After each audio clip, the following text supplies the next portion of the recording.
to just step back a minute because I want to talk to the moms and the women that are here and listening and that will hear this in the future. One of the tools that I was given for us to be able to navigate this, and it was given to me first. There are 5 strongholds, and a stronghold is just a place where things are kept, and it's kept and it's held. It's held in force. So there are 5 strongholds that we have to overcome. We have to release these strongholds because in today we are and need to be the anchors. And so when I say anchors, I mean that we have to be that support that holds it down. We have to be that support that helps to make sure things are moving in the right direction, but we're also part of that foundation. So anchors are normally anchored underneath, so you don't really see that. And I think that a lot of us as mothers even want the recognition for holding things down in the event that male presence isn't there. We want the recognition. We want our anchors to be on top. If your anchor is on the top, that means your ship is sailing.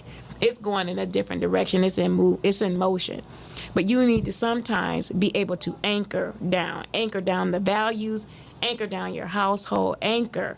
But it doesn't mean that you are a stronghold, because the strongholds actually go against the anchor. These are the 5 strongholds. The first one is control. And all of these are really fear-based methods that hold us from being and living the life that we're supposed to. So the first one is control. The second one is pride. The third one is abandonment. The fourth is rejection. And then the last one is distraction. We have to get a hold of these strongholds. We have to recognize what they are, what they're doing in us, and what we are using it outwardly as a tool. So we use those things outwardly. So we try to control our sons, right? Because one of the reasons that we have been designated as the anchor is because we're supposed to help the men to transcend and transform.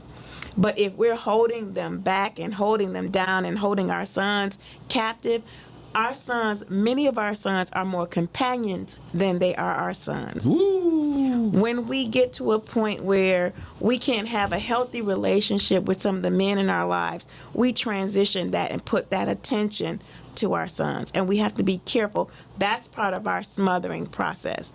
So we're trying to control our environment. We're trying to control their environment so we still have that connection to that male energy.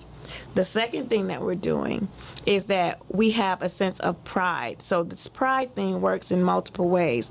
One of the ways that we use this as a pride is because we use it as a banner of being a single mom. We use that as a banner.